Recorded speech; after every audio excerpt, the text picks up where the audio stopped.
सालों भर गुच्छों में फ्लावर चाहिए और फ्लावर में खुशबू भी हो, तो आप इस पौधे को अपने घर में ज़रूर लगाइए। अभी आप इस पौधे को ला करके लगा सकते हैं नर्सरी से। और ये है स्टार जैस्मिन यानी कुंद का पौधा। आप देखिए छोटे से कंटेनर में कितनी सारी कलियां बनी हैं। ये सेमी वाइन टाइप का पौधा होता है जो सालों भर फ्लावरिंग करता है, या यूं कह सकते हैं कि साल में 3 बार इसकी फ्लावरिंग होती है। इस पौधे की केयर कैसे करनी है और किस तरीके से गुच्छों में फ्लावरिंग लेना है, आज के वीडियो में मैं आपको बताने वाली हूँ। देखिए ये ऐसा पौधा है जिसकी भीनी भीनी खुशबू तो आपके गार्डन में रहेगी, साथ ही साथ इसको वाइन की तरह आप ग्रो कर सकते हैं। यानी इसमें एक ट्रेलिस बांध कर यदि ऊपर किसी चीज़ में आप चढ़ा देते हैं, बांध देते हैं, तो बहुत ही अच्छा जैसे वाइन के रूप में ये पौधा ग्रो हो जाएगा। मिट्टी में यानी ज़मीन में तो इसकी लंबाई बहुत ही ऊपर चली जाती है, लेकिन गमले में भी इससे आप पर्याप्त मात्रा में सालों भर फ्लावरिंग ले सकते हैं। इस पौधे को आप पूरे दिन के सनलाइट में रख सकते हैं। यानी कि जब मई जून जुलाई में हम अपने पौधों को बचाते हैं कि कहीं पौधे ख़राब ना हो जाए गर्मी की वजह से, वैसी गर्मी में भी पूरे दिन के सनलाइट में आप इस पौधे को रख सकते हैं। और ये स्टार जैस्मिन के नाम से नर्सरी पर आपको मिल जाएगा। वाइट कुंद का पौधा करके भी मिल जाता है, इसमें भीनी भीनी खुशबू होती है।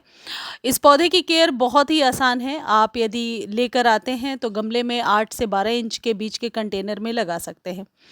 इसको लगाने के लिए वेल ड्रेन सॉइल लगाइए, क्योंकि पानी इसके गमले में खड़ा नहीं होना चाहिए। अब कई लोग की ये क्वेरी भी पहले आ चुकी है कि इसके लीव्स येलो होकर के गिर रहे हैं। देखिए ये जो स्टेम आपको दिख रही है, ये इस पर फ्लावरिंग नहीं हो रही है। तो जिस स्टेम पर फ्लावरिंग नहीं हो रही है अभी मार्च में, आप उसको कट कर दीजिए।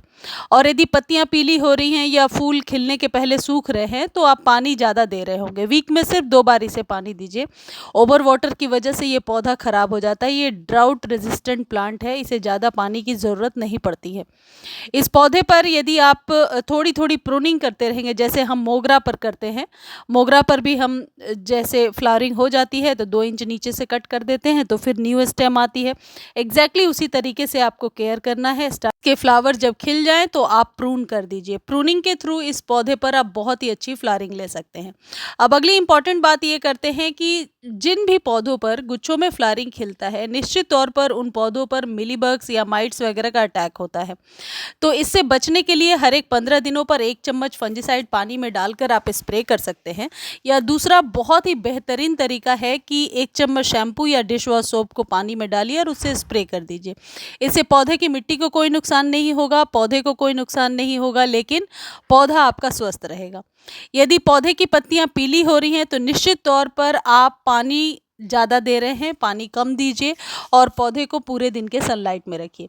यदि आप पानी दे देते हैं और सिर्फ 1 या 2 घंटे की ही धूप मिलती है तो ऐसे सिचुएशन में भी इसके फ्लावर्स खिलने के पहले ही गिरने लगते हैं। बहुत ही आप कह सकते हैं एक हार्डी प्लांट है, ज़्यादा केयर की ज़रूरत नहीं है। दूसरी चीज़ ये है कि यदि पहले से ये प्लांट आपके पास लगी हुई है तो इसकी अभी आप गुड़ाई कर दीजिए, और गुड़ाई करने के बाद आप इस पौधे पर अच्छे से आप फीड करेंगे। फीड करने के लिए 2-4 चीज़ें हैं आपके पास, जो भी खाद अवेलेबल है। सबसे बेस्ट तो वैसे काउडंग मैन्योर है, गाय के गोबर की खाद है। यदि आपके पास वो है तो 2 मुट्ठी गाय के गोबर की खाद अभी आप दे दीजिए और फिर 3 महीने के बाद दीजिए।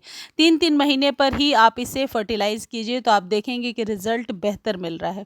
यदि काउडंग मैन्योर नहीं है आपके पास तो आप वर्मी कंपोस्ट ले सकते हैं।